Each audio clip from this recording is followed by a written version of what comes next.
Boa noite, pessoal. Estamos aqui em mais um podcast e o assunto de hoje é meio polêmico. Nós vamos falar sobre constipação.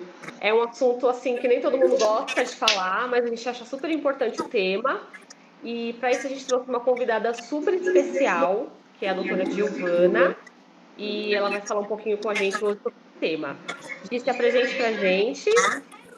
Olá, pessoal, tudo bem? É um prazer estar aqui com vocês. Queria primeiramente agradecer vocês por terem me convidado para falar desse assunto tão legal. Eu sou a Giovana Prete, sou nutricionista formada desde 2020, pós-graduada em nutrição esportiva, e é um assunto, constipação é um assunto que eu gosto muito, assim. Eu até brinco com meus pacientes que a gente precisa aprender a falar sobre cocô, que é normal e que é muito importante. Então, fico muito feliz de estar aqui com vocês nesse assunto. Aí, assim, para já começar, eu acho que eu vou fazer uma pergunta assim, que seria o que é a constipação, né, para já dar aquela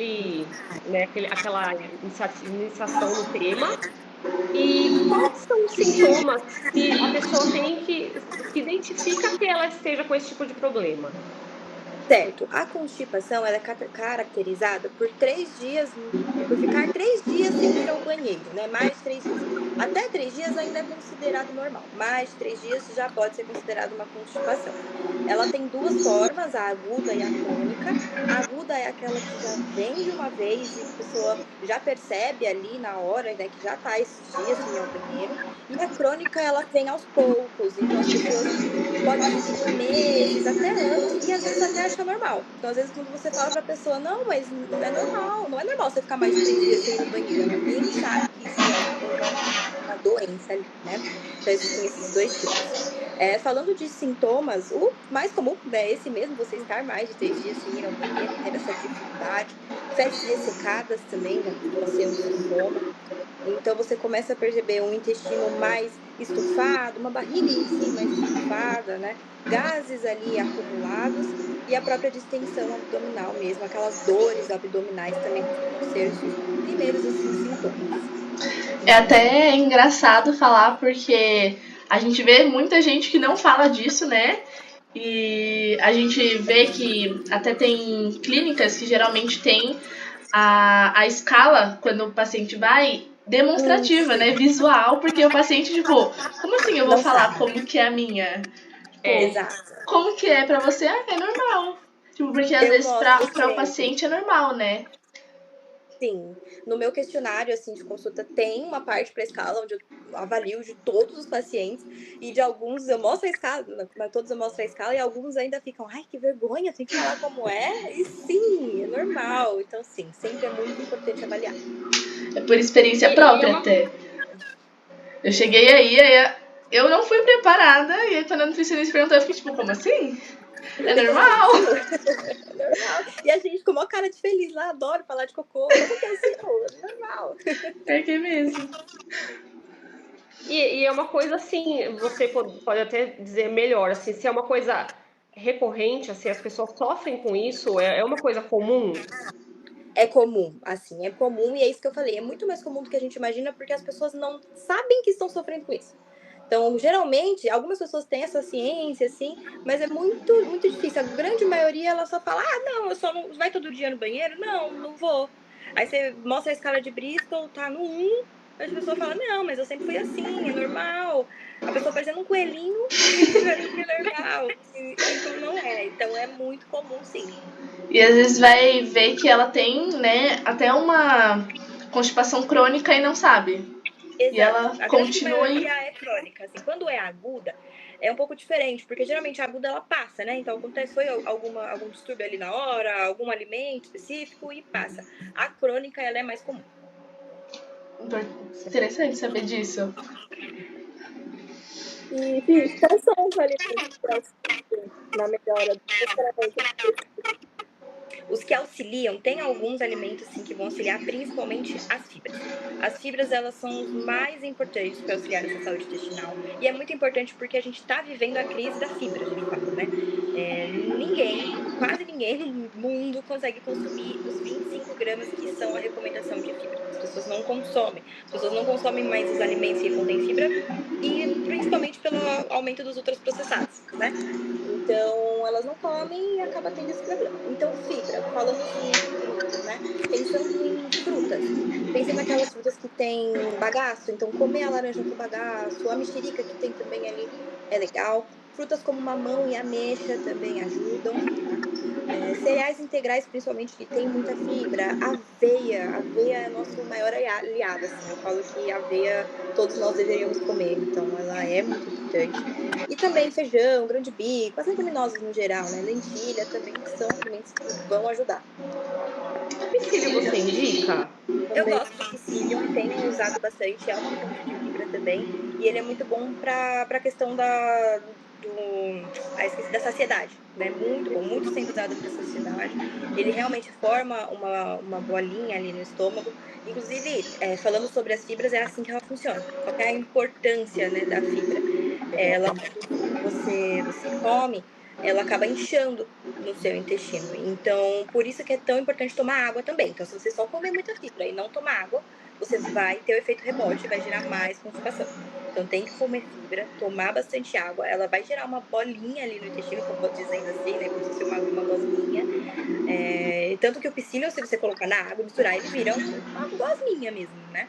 Então, você toma lá no intestino, ele vai ajudar, vai aumentar essa mobilidade intestinal e vai fazer com que as fezes saiam com mais facilidade. E aí Legal. seria tanto as fibras solúveis quanto as insolúveis. Eu acho que é. Você vai ter que cortar, porque agora eu fiquei na dúvida. Mas eu acho que deve ser também, porque fibra é sempre bom. Eu acho, se eu não me engano, na aula a professora falou que as fibras solúveis elas ajudam nessa transição, tanto de formar um bolo fecal bom, quanto eu também acho que de é mais não. insolúvel mesmo, justamente porque ela se solúvel na água. A insolúvel, se não me engano, ela não se dissolve na água, e aí tem que tomar mais água e pode ser pior. Se eu não me engano, não é Isso. isso. Mas é nesse sentido. A gente não sabe.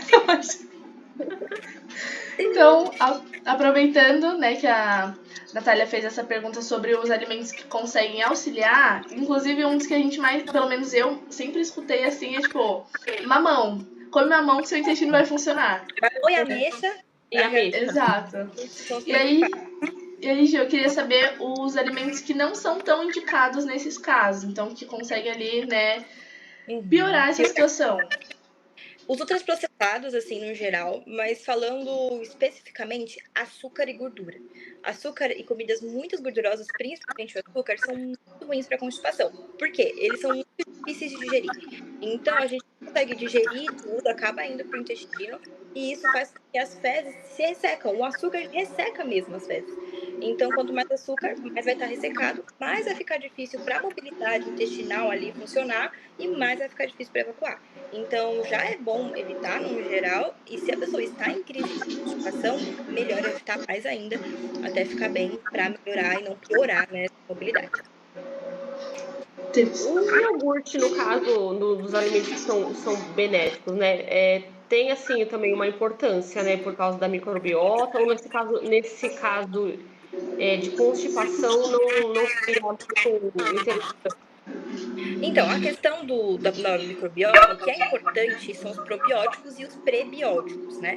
Então, aquele iogurte que a gente faz em casa, que tem ali o probiótico, beleza. Agora, os industrializados acaba não sendo tão interessante, até porque não tem o probiótico ali, né? Porque o bichinho ele já não vive nessas condições.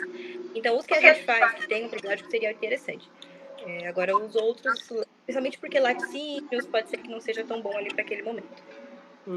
Tá. Legal. E quando, assim, essa constipação, ela se torna preocupante, assim, quais problemas que ela pode vir a acarretar para a pessoa?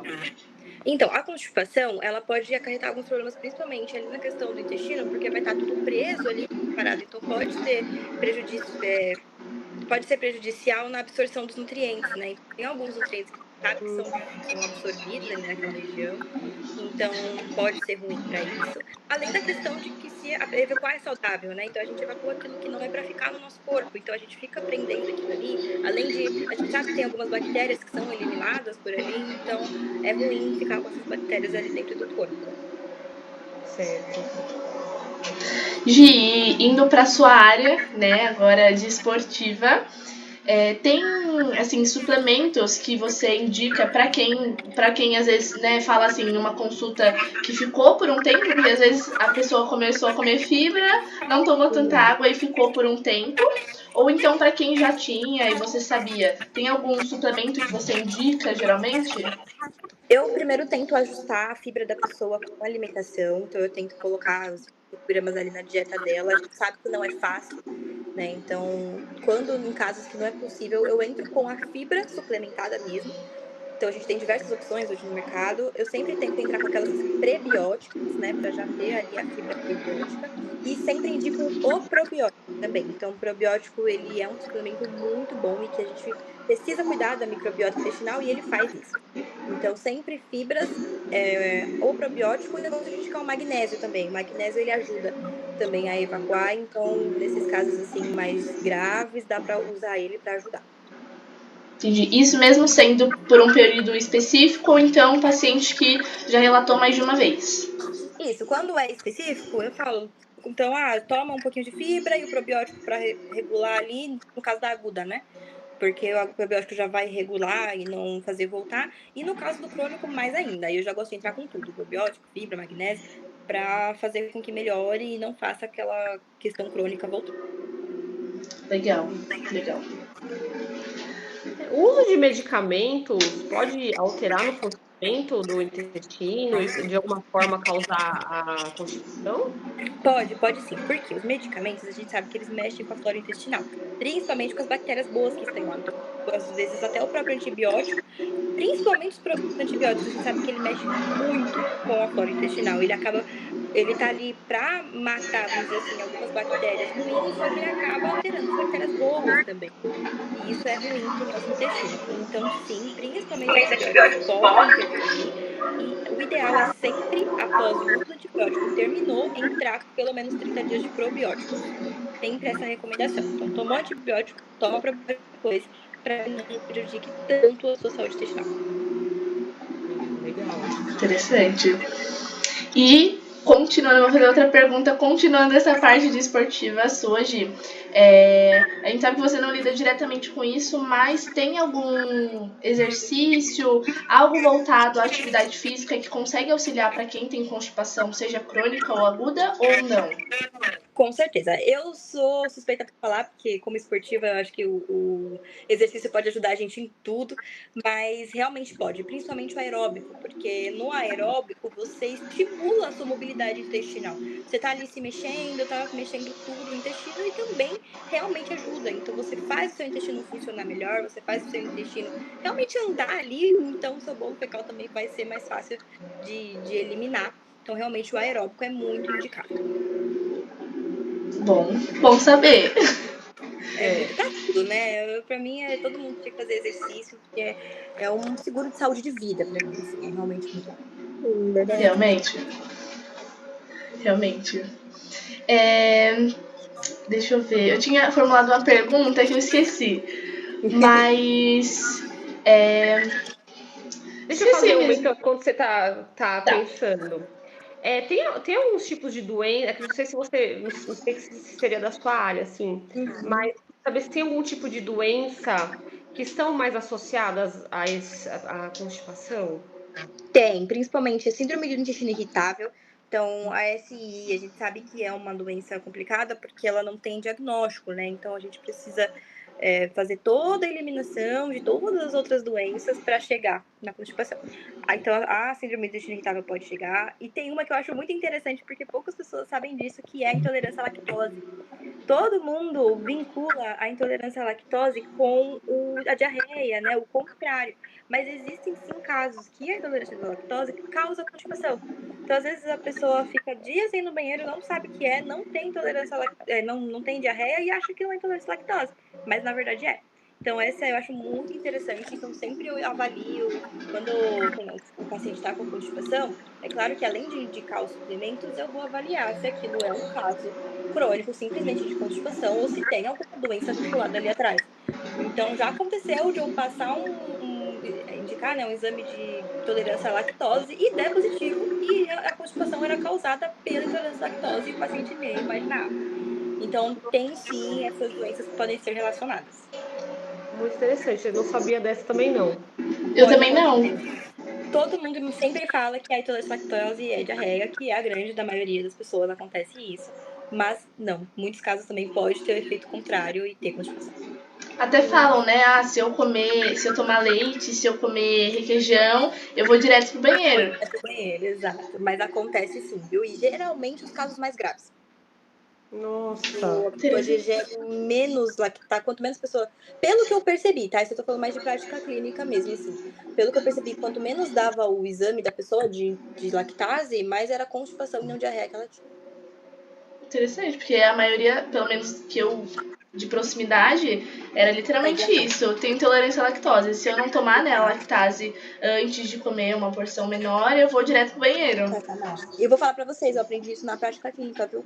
Também não sabia, mas na prática, ali você descobrindo, eu descobri. E aí agora eu levo pra todos os meus casos, né, que tem assim, eu sempre coloco a intolerância à lactose ali no rastreio da constipação pra entender o que é. Legal. E você comentando de exames, né? Quando você vai fazer ali a bateria de exames para auxiliar, tem algum que você consegue ou que geralmente você passa para os seus pacientes voltado a isso? Ele comentou sobre algo relacionado à constipação e você já tem, tipo, esse com certeza eu vou pedir para ele fazer? Então, depois que eu descobri isso da intolerância à lactose, eu gosto de passar ele para a grande maioria das pessoas. Porque, na verdade, assim, a gente não pede exame, né? É muito difícil a gente pedir exame. Mas eu sempre indico também para alguns médicos, né, fazer esse acompanhamento, principalmente para o gastro. E aí o gastro vai pedir tanto o intolerância à lactose, eu passo o encaminhamento para ele pedir, eu peço para ele incluir, porque nem os gastros incluem nessa pesquisa de constipação. Mas alguns são bem feitos, são feitos também. A própria colonoscopia, né, geralmente é feita para tentar descobrir. Às vezes é feito ultrassom. Tem alguns mais graves, por exemplo, para descobrir uma doença celíaca, por exemplo, que é a própria biópsia, né? Então tem alguns assim. Mas geralmente eu sempre peço pro gastro incluir sempre o de intolerância à lactose junto. Descobriu essa chavezinha, já aproveita. E eu não tava escutando vocês, agora voltou. Então, interessante saber disso.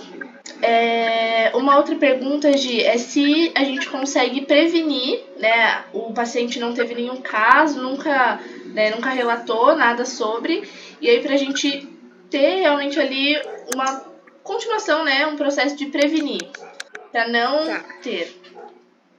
Ó, a prevenção principal, tentar comer os 25 gramas de fibra. Então, se a gente comer os 25 gramas de fibra já é. E é claro, não tem nenhuma relação com uma doença por trás, né? Mas a constipação em si. Comer as 25 gramas de fibra, beber muita água sempre. E fazer exercícios físicos já é um combo para evitar quase certeza a constipação. Porque quando tem a constipação sem a causa de uma doença, uma dessas três vai ser, principalmente falta de água ou falta de fibra. Então, se você já suprir a sua falta de fibra e a água, dificilmente vai ter um caso assim mais grave. Legal. E isso mesmo com paciente, por exemplo, um paciente que já teve uma constipação aguda. A recomendação também é a mesma. Ajustar esses três e ver o que dá. Isso, até aguda, até mesmo a crônica, porque às vezes a crônica ela é causada porque o paciente há anos não come fibra, então pode ser por causa disso também, a aguda também. É só isso que eu falei, não sendo relacionado a uma doença, esses últimos casos, esses últimos casos sempre vai ser isso. Então, fibra e água juntos já vai 99% de certeza que vai evitar essa constipação. Legal. E mais ou menos assim, qual que é a quantidade de água que você indica para consumo diário? A quantidade de água, a gente pode fazer uma continha, tá? Sempre você pega o peso da pessoa, vezes 35 ou vezes 40. Se a pessoa faz exercício físico, pode usar 40. Eu sempre uso 40, mesmo porque eu acho que água, é claro, né? Se não for muito, nunca é demais. Então, eu sempre uso 40. Então, peso da pessoa, vezes 40 é o mínimo que ela precisa tomar. Então, eu sempre indico esse mínimo. Nossa, até uma dúvida que eu tenho, assim, foge um pouco do tema, mas também tá dentro do tema. A água que a gente toma na academia, ela conta como o consumo diário ou eu tenho que acrescentar ainda, sabe, assim, Não, ela conta ela sim. conta, né? Conta, então você pode contar com ela, a água que você tomar durante o dia, só o que não conta é aquilo que não é água, então suco, essas outras coisas, até chá, alguns casos com pessoas que a gente tem dificuldade de tomar água dá pra usar essa contagem, porque se você tomar o chá sem açúcar, é água com o chá, né? Então é água mesmo. Às vezes a gente consegue usar, mas o ideal é sempre contar de água mesmo e pode contar o da academia sim, não tem problema nenhum. Ah, tá. Legal. Gi, até uma. Relacionada a essa pergunta que a Nanda fez, sobre. Tem muita gente que toma, né, tem um consumo grande de café, e às vezes tem essa dúvida de, chá conta, como você falou, mas tipo café, porque café tem uma porção ali do café em si, mas também tem uma grande porção de água. Ele conta ou ele não conta? Não, o café já não conta. É só mais o chá mesmo. O café ele já não conta, até pela questão do café em si, porque o chá é uma plantinha, o café não, ele tem outros nutrientes ali. Então, só o chá que a gente usa em casos específicos, tá? Mas a grande maioria, o ideal é contar só com água. Legal. Interessante. Bom saber. Quando chega um paciente e fala assim, não conte com o seu Café café. não conta. Porque E quem tome trabalha. água. Por favor, porque quem trabalha muito. Às vezes até atividade de muita concentração, né? Acaba que fica num lugar parado, sempre ali pensando, digamos assim. E a pessoa tem esse costume, né? Eu Sim, tomo. É muito difícil a gente ver alguém que que trabalha assim, tem um consumo muito bom de água, né? Falando por sim. proximidade minha. E aí acaba que vai tomando café e fala assim, Café. contou o café. Exato. Não, mas não é ideal. Aí, nesse caso, a gente precisa realmente entrar com estratégias. Isso é uma coisa que eu, assim, a grande maioria dos pacientes eu tenho que entrar, que é a estratégia de beber água. Porque hoje em dia é muito difícil ver as pessoas beberem a quantidade certa de água. Muito. Muito. Então, se as pessoas não comem fibra e as pessoas não bebem água, é claro que vai estar todo mundo constipado. Porque não tá fazendo o mínimo ali, né? Então, é uma outra coisa também que é muito importante. Precisa se prestar muita atenção com os pacientes e é muito difícil de alcançar a quantidade.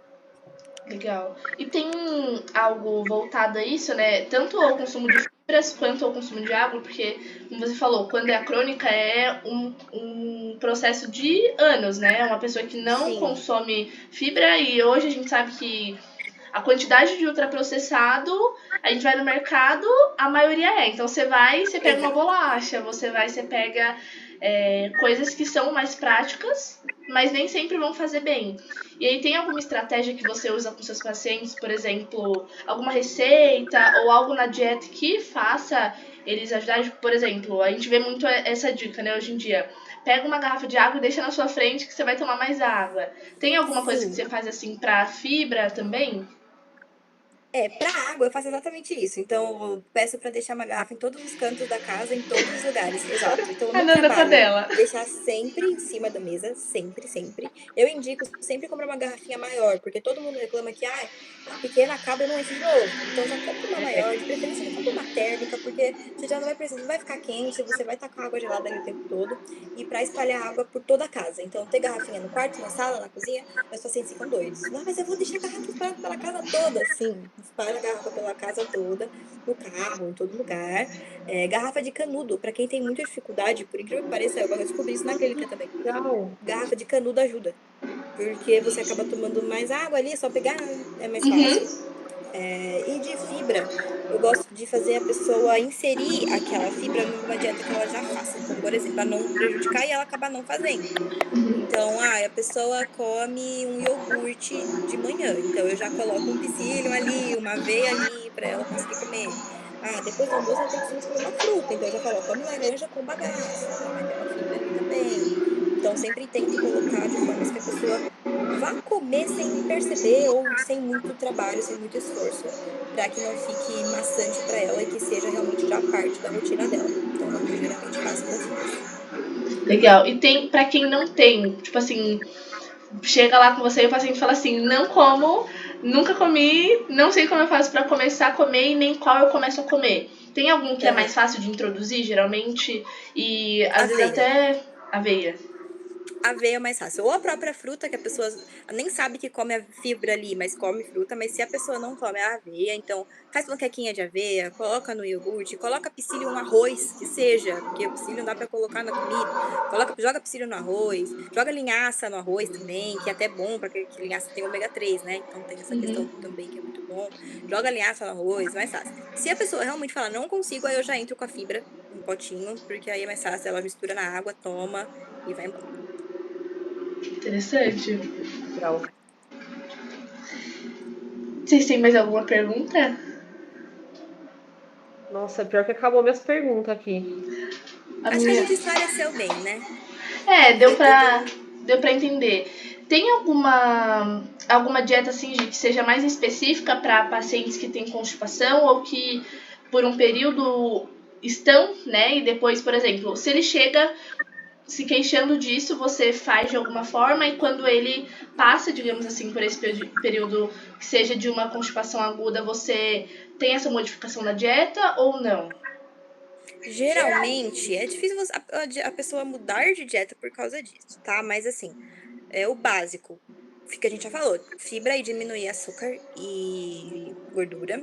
Quando a pessoa já tá num caso muito crônico, já tá realmente bem difícil para ela e eu quero investigar a síndrome do intestino irritável, eu entro com a dieta baixa em FODMAPs, né? Que a FODMAPs é aqueles alimentos todos que fermentam no Mentam, né? seu, no seu intestino. É uma dieta muito difícil, muito complicada de se fazer. Muita coisa não pode comer, tá? Então, muita coisa. Não pode comer nem glúten, nem farinha branca, não pode comer nada de leite, nada que é lactose. Tem algumas frutas que não pode comer, então, por exemplo, melancia é uma fruta que não pode comer, então tem algumas frutas que não podem comer. É quase, literalmente nada que você pode comer. Então, você tem que viver de cereal integral, sem glúten, né? Então, arroz, assim, coisas assim. Você não pode comer leite, tem que comer só proteína. Então, assim, é uma dieta muito difícil mesmo. Mas em alguns casos, como o FoodMap, ele é a única dieta que trata, vamos dizer assim, a síndrome do intestino irritável, tem alguns casos que tem que entrar com ela. Mas eu evito porque, ainda mais que eu sou esportiva, eu não Restrita, gosto né? de ser restritiva. Oi, desculpa. Não, eu falei que é bem restrita, né? Ela é muito restrita e eu, na minha prática clínica, eu não gosto de ser restritiva. Eu não acho que a restrição é o caminho, tá? Então, eu não acho que a restrição é quem vai salvar a vida das pessoas. Então, a gente consegue chegar no nosso objetivo sem restrição, a gente consegue emagrecer sem restrição. No meu caso, que é um pouco mais fácil, a gente consegue ganhar peso, ou enfim, né, na esportiva ali, o que precisar sem restrição. Então, eu não gosto muito desse caminho por conta da restrição. Mas quando é necessário, em uma doença assim, aí eu entro, a gente faz o teste, depois das 8 semanas, né, que é a parte do tratamento ali do síndrome, a gente vai voltando aos pouquinhos. Mas é uma boa, assim, para esses casos mais crônicos. Deixa eu te Interessante. perguntar uma coisa que surgiu agora aqui, uma dúvida. Bebida alcoólica também influencia? A bebida alcoólica, ela vai influenciar por causa do álcool, né? Então tem toda a questão. O álcool, ele desidrata. Então, por isso que a gente fica com tanta sede depois. Então, a pessoa já não toma muita água. Aí vai tomar álcool, vai desidratar e vai ressecar as fezes. Então, sim, o álcool vai influenciar também. O álcool tem ali também a questão da cevada, que querendo ou não é um carboidrato que vira açúcar e o açúcar resseca. Então, Aí, tipo, realmente ele é um piora. ciclo, né? Exato, ele piora sim. E Gi, sendo da sua área, né, que a gente conhece aí o famoso booking e o cutting, tem Uhum. alguma proporção de pacientes que estão em booking geralmente se queixam sobre constipação mais do que quem está em cutting ou não? Não, não tem essa relação, tá? Pelo menos eu nunca reparei, assim, essa relação entre eles. Mas o que eu sei é que é mais comum ter no cutting, porque no cutting você tá comendo menos, então é mais difícil você comer a quantidade certa de fibra, por exemplo. É mais difícil você comer. E as pessoas que estão em cutting, elas têm essa impressão de que você tem que comer menos, aí come menos, e enfim, é mais complicado. No bulking não tem isso, então se eu colocar um shake com 20 gramas de aveia lá no Vai shake, o então. bulking vai tomar. Então, é um pouquinho mais fácil. Eu E só pensei. pra... Ai, desculpa, Raiz, pode falar. Não, é que eu pensei que fosse o oposto, porque a pessoa come muito e ela vai comendo, tipo assim, porque é só caloria, né? Quem tá em É. booking geralmente fala assim: ah, você vai comer? Tem caloria. Ah, mas é Ah, muito, mas mas é tem que caloria. um bulking limpo, que é o bulking correto, feito com acompanhamento, não vai ter isso, porque vai comer caloria limpa, né? Vai comer Uhum, saudável, então não seria um problema. Acho que mais no cutting que a pessoa vai comer menos e não vai comer a quantidade correta. entendi. E deixa eu te perguntar uma coisa. O pessoal que é vegano, vegetariano, você tem essa, tipo, é, essa informação para saber se eles sofrem menos de constipação ou não? Tem alguma relação, assim, com a dieta que eles fazem que não comem Então, eu carne? acredito que, assim, eu também nunca reparei essa relação e eu acredito que não tenha relação, porque a carne animal, né, ela não tá tão relacionada ali, então é mais fibra mesmo. E geralmente os veganos eles comem mais, eles vão comer mais vegetal verde escura, eles vão comer mais cereal em si, né, porque eles não estão comendo ali a proteína de animal. Então eu acredito que não tenha essa relação, não. Ah, legal. Interessante, porque eles comem muito. Eles têm esse consumo maior, né? Que seria o certo. Às vezes eles comem o certo e aí fica como maior. Exato. Mas tem essa diferença, né, na alimentação. É, e como a proteína animal em si não tem tanta relação, é claro que tem a relação de ser gordurosa, né? Se for gordurosa, vai atrapalhar na constipação, mas eu acho que ter porque não come a proteína animal não vai acontecer. Ah, legal. Legal, legal. E Gi, teve algum caso de algum paciente seu que se queixou disso? Você deu essa analisada, né? Ah, vou olhar aqui os 25 gramas de fibra, ver se o consumo dele de água tá bom, se ele tá tendo ali a prática de atividade física, e isso melhorou depois que você deu uma olhadinha, né? Foi um pouquinho mais direta nesses pontos. Ou não, tipo assim, os seus pacientes foram mais contínuos. Não, teve já sim, inclusive casos que a grande maioria é exatamente a mesma forma. Então, o paciente chega, a gente faz a anamnese, chega na parte da escala de Bristol, eu pergunto, vai todo dia no banheiro? Fala, não. Ah, mas eu sempre fui assim.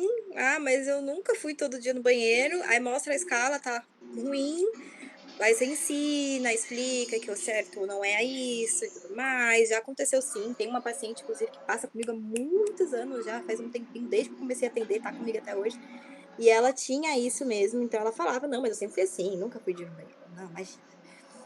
No começo eu entrei, tentei só arrumar ali pela alimentação, não rolou no começo, entrei com a fibra suplementada, e deu certo. Então, ela até hoje, de vez em quando, ela toma fibra quando precisa, quando não, só a alimentação que a gente ajustou já dá certo e ela tá melhor. E até hoje ela brinca, falando, nossa, que a anamnese eu refaço, né? A grande maioria das vezes para ver o acompanhamento. Quando chega na escala de Bristol, dela tá lá 4, 5, eu fico, olha que orgulho, tá lindo, agora tá bem, né? E ela nem sabia que não era ruim.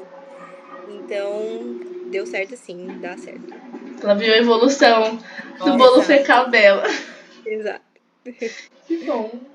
Bom, de minhas perguntas, acho que é isso. Mais alguma pergunta?